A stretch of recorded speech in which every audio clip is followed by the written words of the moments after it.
Well, folks, we've been clamoring for another starting pitching signing from the Pittsburgh Pirates, and they did just that on Tuesday evening, bringing in 2022 All-Star and World Series champion Martin Perez. We're going to break down that move some more on today's episode of Locked On Pirates, brought to you by FanDuel.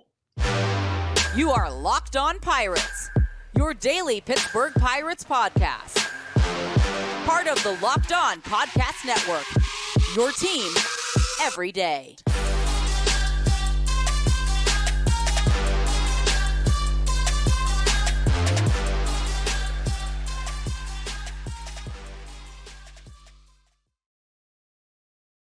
And welcome, everybody, to the Locked On Pirates podcast here on the Locked On Podcast Network, where it's your team, your Pittsburgh Pirates every day. My name is Ethan Smith, bringing you all the news, analysis, opinions, and reactions to everything going on in the world of the Pittsburgh Pirates. To my right on Tuesdays throughout the offseason is Gary Morgan. As soon as the season ramps up again, it'll probably be Gary Morgan Mondays, because I feel like that rolls off the tongue a little bit better. But things are happening, Gary. Things are happening. And for the Pittsburgh Pirates, a lot of the fans have been asking for it. I've been asking for it, and I said it on my live stream yesterday, and I'll say it again. I told you so. I told you that I wanted Martin Perez. It was in my offseason wish list episode. It was something that I talked about all the time. I forget who sent it to me about me saying that he was their dark horse signing, and I said that back on like December 5th. But it's been much longer than that, folks, for me wanting Martin Perez on this roster. But Gary, first of all, how are you doing today on December 19th? We're less than a week away from the big holiday. I'm gearing up. I wish I could say I was more ready for Christmas, but I'm not. So we'll get there. Work will do that to you, I feel like. Work will do a lot of that stuff to you where it kind of just doesn't even feel like it's there. And then you realize it's Christmas Eve and you're like, oh, yeah, there's a holiday tomorrow. Yeah. And I feel like that's kind of like how the Pirates off season is kind of went, as a lot of people, including myself, were getting a little impatient with things. Gary, you urged me, hey, it's December. You've urged a lot of people, hey, it's still very early. They have a lot of time to figure this out. And the Oviedo news obviously started the offseason pretty sour, and we knew that starting pitching was going to be what they needed to acquire. Started it with Marco Gonzalez, a guy that I don't mind at all. Think he's a fine fit for what he'll do for this team. But there was still the need for more, and Martin Perez is more. Now, one thing I will say, and my first rash reaction to all of this, one, I was surprised to hear after that the Rangers were still interested in bringing him back, obviously with a lot of the turmoil they have going on in their starting rotation with Jordan Montgomery, Jacob deGrom, and Max Scherzer all kind of being question marks right now, especially with Montgomery being a free agent and if he'll even be there. But Perez comes to the Pirates on a one-year, $8 million deal, which, folks, to be honest, in this starting pitching market, that figure means absolutely nothing based off of what we've seen some of these guys sign for. And I don't know how you can hate this move. Now, I've heard people already say, well, it's on a one-year deal, and he's just going to be gone by July. There's a lot to add to that, but Gary, I'll let you share some of your thoughts as well. I mean, I'd love for them to extend somebody up, sign somebody as a free agent for more than a year. But, I mean, a guy like this, I don't know that I would. I mean, he had a great season in 2022, not so great season last year. And part of that not so great season is, he was on a World Series team that loaded up and pushed him out of the rotation. So, I mean, he wasn't really going to put up numbers. He was pushed to the bullpen. So you can say whatever that means to you. But what it means to me is that a World Series team couldn't fit him in their rotation. He's probably more than fittable for my team right now where they are. And I like having the World Series experience. I like having a second lefty. That's cool. We haven't had that in forever. No. And as far as him being gone by July, I'll say what I say every year. That's largely up to the players, isn't it?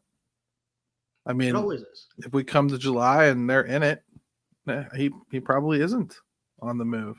Unless he has had next to nothing to do with the success. And then in that case, sure, maybe they would try. But this is a guy that I think could help in the bullpen, even if he doesn't last in the rotation all year.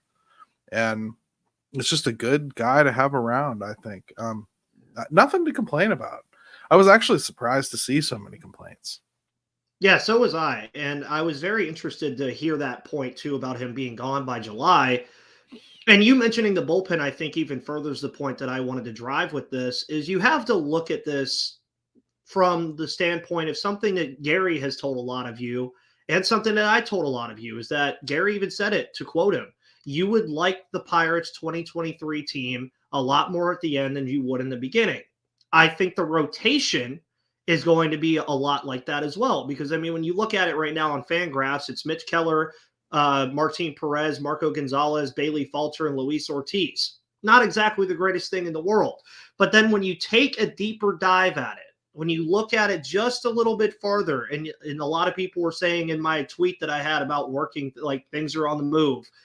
Where was Skeens? Well, Paul Skeens still hasn't even pitched a full season of professional baseball yet. So let's see what he can do. Maybe he is the super fast generational talent riser and he comes up here by July. Jared Jones is a guy you could see in the fold pretty quickly depending on how he performs. Anthony Solometo is another guy that, depending on how he performs, you could see him in the rotation at some point this year. You look at Mike Burrows and JT Brubaker coming back from their injuries at some point in midseason, and then suddenly the whole topic changes from, oh, are they going to get rid of Martin Perez in July because the Pirates are contending? Or are they going to get rid of Martin Perez because they have nowhere to put him?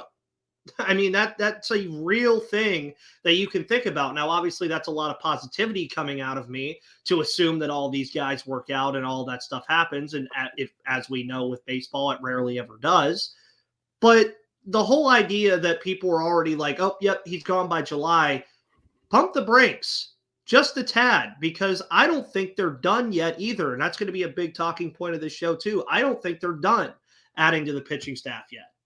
I mean, I don't know if we can say that 100%. They got a couple pitchers already. I don't know what they meant or intended. I mean, I think we looked at it. We've always said 2 or 3. I think we were saying that before the Oviedo injury. I would definitely lean 3 if you could. I could definitely see them at least getting another guy that they're going to bring in as like a non-roster invitee or so you're going to have some other guys added to this mix. I wouldn't even be shocked to see them pull off a trade for somebody. I think the 40-man is in a precarious situation where they're kind of to the point where you've only got 1 or 2 left where you could cut without a whole lot of pain. And guess what? They just signed 1 guy officially and 1 unofficially, Kutch probably, that's going to need 2 more spots. So you're probably looking at CSN. And bluntly, Ethan, I wouldn't be shocked if Bailey Falter was one of these guys because he doesn't have any options. And they got 2 lefties in the rotation already. And he's not really a great match for the bullpen unless he's a piggyback. So, you know, do you maybe try to pass him through waivers? I don't think he would. No. He's not as bad as people want him to be. But he's certainly not in my starting 5. And I don't see a path for him to be. No. Yeah, and not with all the other names either. I mean, all the other names that I mentioned already, do we really think that Bailey Falter is going to be involved in that mix, especially with having no options, not having the flexibility to send him back and forth if he isn't performing well? No. And the 40-man stuff, it's an interesting topic. And I've heard a lot of people already kind of flirting with the idea of some of these prospects finally being on the move. Well, they might have to. I mean, that's like genuinely a thought to have, is that some of these guys that are on the 40-man roster right now that you otherwise are already penciling into the roster already might be on the move, folks. They really might. And that's why I don't think they're done doing stuff yet, because they just rightfully can't be. I mean, there's a lot of questions that they still have to answer between now and the beginning of spring training and even spring training itself. Sure. And I would say as far as the rotation goes, you named a bunch of names. I like all those names. It's cool. I just feel like we as a fan base are pronouncing certain people dead that aren't. Yeah. I know it was scary what Rowanzi did last year, but you would be foolish and the Pirates would be even more foolish to pronounce him dead. He also has no options. He also showed us almost a full season in 2021 of what there was to see in that kid. And even though he kind of took a step back last year, and even though there's a lot of problems, they were working with mechanical things with him. They did change his extension numbers. That's something they really look for.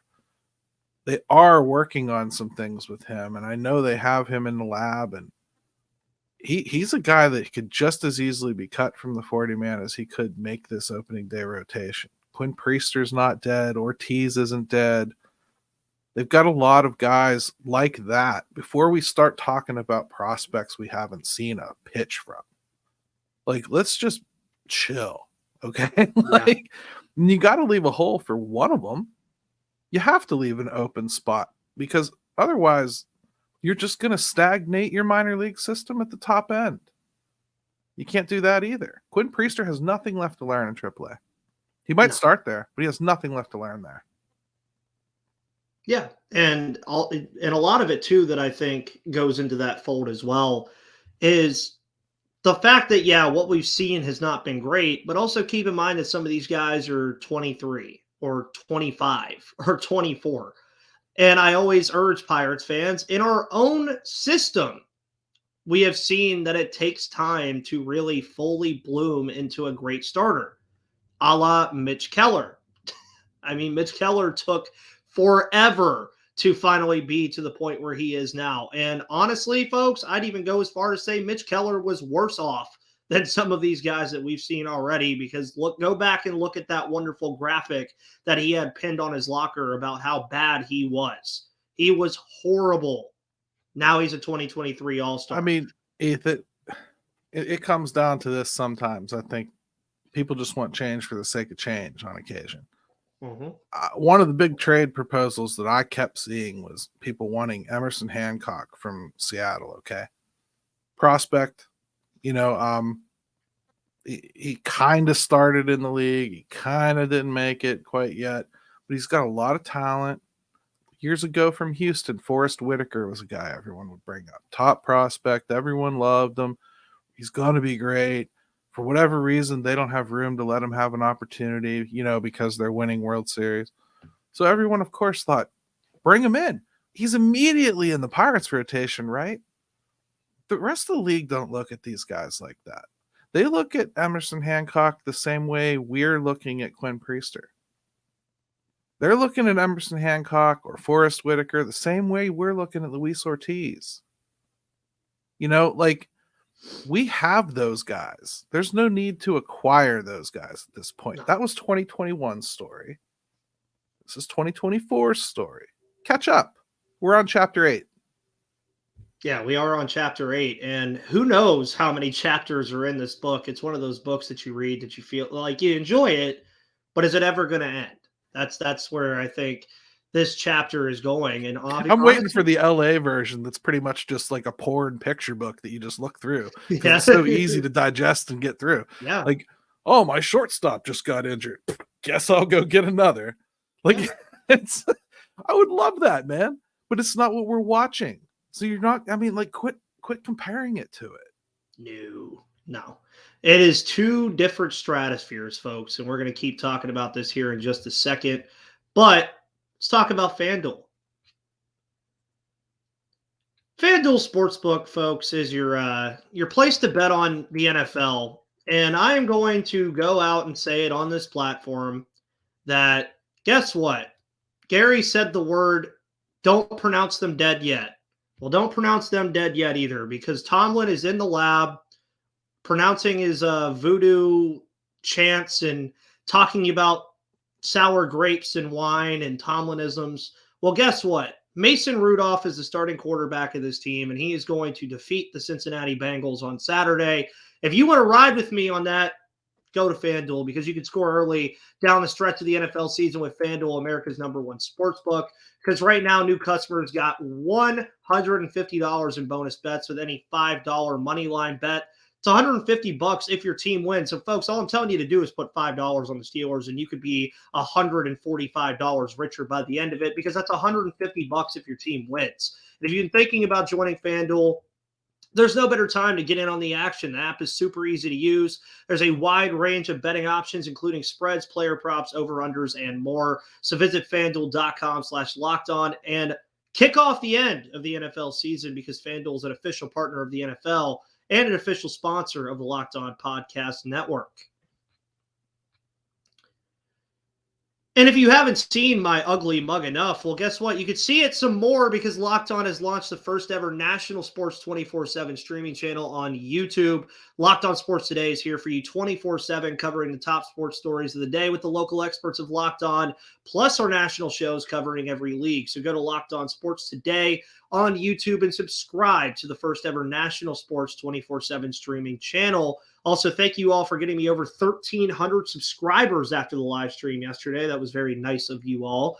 Thank you. I guess I should say nice agains because, most of you guys I think are from Pittsburgh that watch the show. Even though shout out to a lot of the small countries that I have downloads from this year. You guys are great. I'm going to start shouting you out here near the end of the year.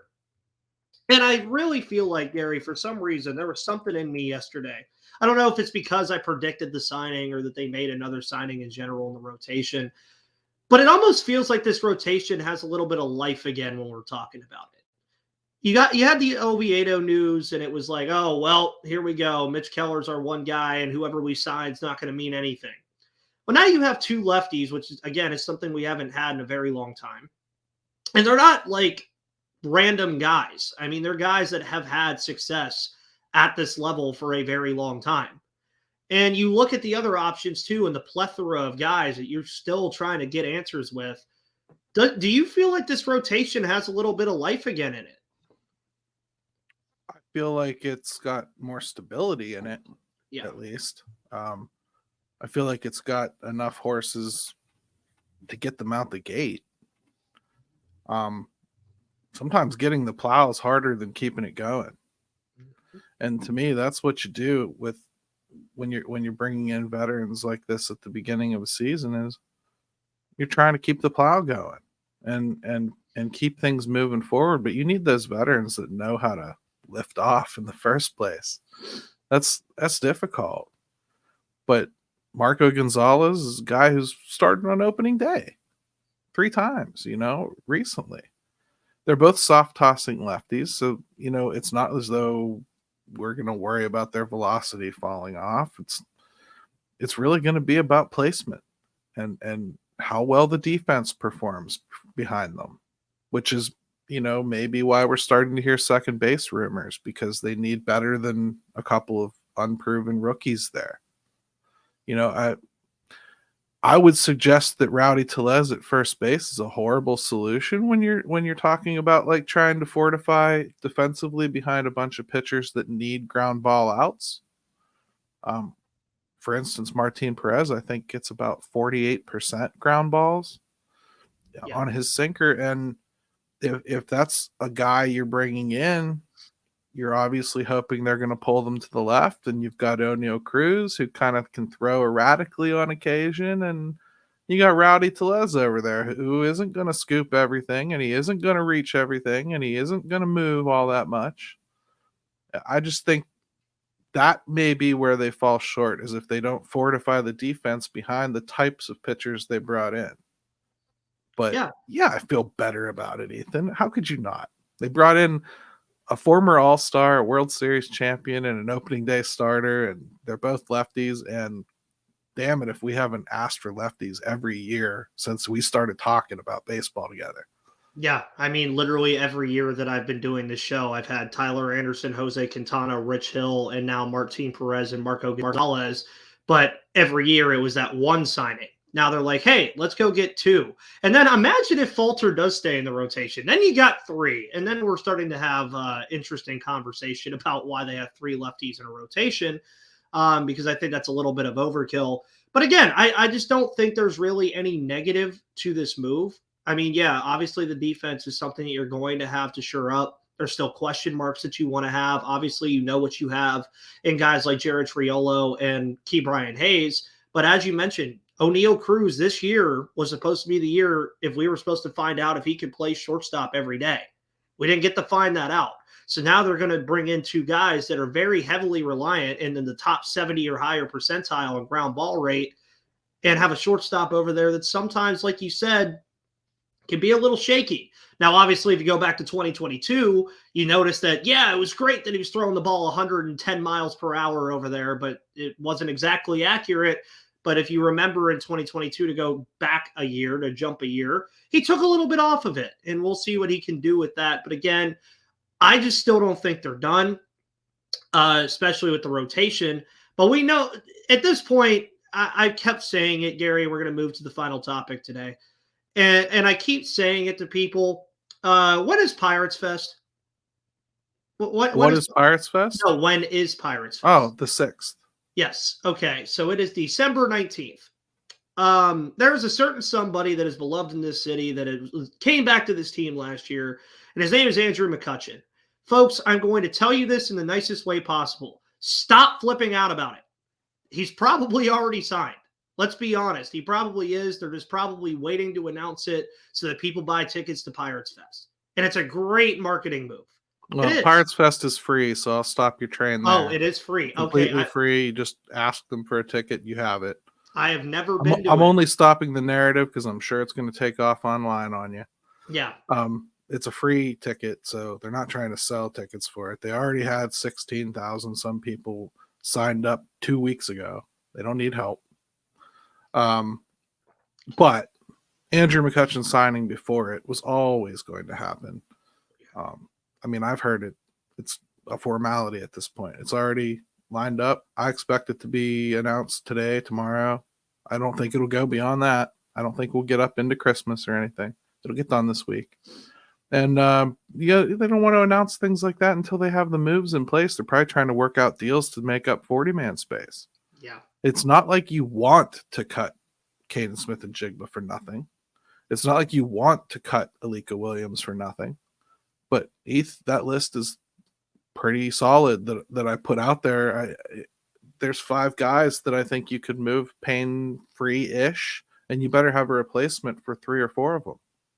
Yeah. We're talking about guys like Kyle Nicholas or Max Kranick, like being potential jettison options here, and they've barely gotten a chance, and they've got big arms you want to use. So, I mean, like, there's a lot of risk here in bringing in a whole bunch of guys if they're not going to do any moves to get guys out. Yeah. And I will also say I am fully expecting the comments, if you're here for the third segment, of fully making fun of me for not knowing that Pirates Fest was free. Yeah, I've never been to one. So, yes, I host a Pirates podcast, and I've never been to a Pirates Fest. Sorry, kill me. Anyways, more deeply on this, with the Andrew McCutchen stuff, we know it's going to happen at some point. Like you said, today, tomorrow, next week. I mean, it's going to happen at some point. But when you're looking at the roster and what is offered right now to us, the consumer of this baseball team, and I really feel like it's a fun conversation, but also an interesting and serious conversation about what his role is in 2024. And I think most people would just gravitate to say the DH spot, and I think you would probably be right. But I also wouldn't be shocked to see him maybe jump out into the outfield again with the right field stuff that they're dealing with. And I'm not saying do it over a large sample size at all, but at least patch the holes in there every once in a while. And I think it's a fun conversation to have about what his role is going to be in 2024. And it isn't as simple to me as saying, yep, just throw him in the DH spot. I just don't think it's that simple. I would say I was a lot more worried about this when they had both Endy and Henry. Yeah. Because I felt like the DH spot was going to be needed to get at bats for one of those guys, at least on occasion, even if they both caught. I just thought it's going to be times when you're going to want to have both bats in the lineup, and boy, would it be nice to have that DH spot to use. I guess now I kind of don't care if Kutch just wants to be a DH and that's all he can do. It's not really going to hurt anything. From what I hear, it's his intention and his desire to play a little bit of outfield. I'm sure it was the same desire that he had last year. Injuries stopped that from being the case, but I think the intention will be to go into it this year with him planning to play a little bit outfield. I personally think his body is just at the stage where it's probably just not going to allow that all that much. And I think he'll probably gravitate towards being a DH. And if he's going to be an effective player, Ethan, really, I just think they need to have him play a little less, even if he is just a DH. He's not an everyday bat anymore. And I think for his own good and this team's good, they probably need to realize that and let him be fresh. Look at what he did when he was fresh last year. That's what you want. Yeah, he was a very good player last year in really a lot of ways. I mean, especially just being a DH and what he was able to do. And they placed him in the 3-hole. Now, I will say that I don't really know. Like, now, if he's playing great, that's fine. But I don't really know if I want him being the focal point, number 3 or number 4, or number 5 in the lineup. Kind of want him to be that complementary piece that in the lineup on a day where Reynolds, Hayes, or Cruz doesn't have a great day, well, you have Kutch down there in the 6 or 7 hole going 2 for 3 with a home run and 2 RBIs. I feel like that's the way that I think about it. Now, obviously, with my age and what I've seen from the Pirates, Kutch is basically God to me. So, I mean, anything he does in black and gold, I'm just going to obviously over-exaggerate over. But again, I agree with your standpoint too, though, that I do think he is getting to a point where the outfield is just out of the question over a certain capacity. Now, I don't think you're saying, and I don't think I'm saying that he can't do it at all if he was asked to, but I don't think that he could do it for more than, say, 40 games. Let's just say, like, if there was a big injury and, like, it was, okay, Kutch can go start out there. Maybe for a week. Yeah. I don't know that I'd count on that. You know, like I don't think that's fair to him. I'll just say that. I don't think that's fair to him. And I don't think it's best for the team. I think if something were to happen, I think you would more likely see them reach down into the minors and pull up somebody like McKinney, maybe. Sorry, I don't want to say that out loud, but you might see something like that, or Gorski if he looks great, or Frazier if he bounces back, or CSN if he hasn't been cut. You know, it's not as though they don't have anybody. It's just I see Kutch being more of a fill-in type thing, and mostly a DH. And I know they love him. I know Shelton loves having him in the lineup. I just hope they have a little bit more self-control this year and realize that I think it's bad for him when his legs aren't fresh. He loses all his power. Yeah. And I mean, you look at even in the division with Joey Votto and what the Reds did with him. Now, obviously, he was hurt for a lot of the year, but he wasn't really the piece that he has been for his whole career. He was just kind of the guy in the lineup that was a veteran presence for these young guys and could offer you the occasional home run or offer you the occasional big hit that you need. And I think that's what we need to expect from Kutch coming back in 2024. And ultimately, just enjoy seeing the number 22 in the batter's box at PNC Park again. Because remember, folks, that at this time last year, if I'm not mistaken, I don't remember when the signing was officially, but I don't remember if it was this early. But around this time last year, folks, he still wasn't a Pittsburgh Pirate. He wasn't. And I would say that the Pirates would be smart to not expect the same reaction they got last year. Pirates fans took it as a surprise that came out of nowhere last year and a super feel-good thing and kind of united people that had stepped away from the game for a while and brought in a whole new audience. And this year, that audience expects more. And they expect more because they were told to expect more. So don't expect to just parade Kutch around Pirates Fest and have everybody clap and stand in awe that it happened, because they probably want to see somebody that maybe wasn't a star here, but they're pretty friggin' sure is a star. Yeah, and there's a lot of that potentially on this roster. But folks, thank you so much for tuning into the Locked On Pirates podcast here on the Locked On Podcast Network, where it's your team, your Pittsburgh Pirates every day.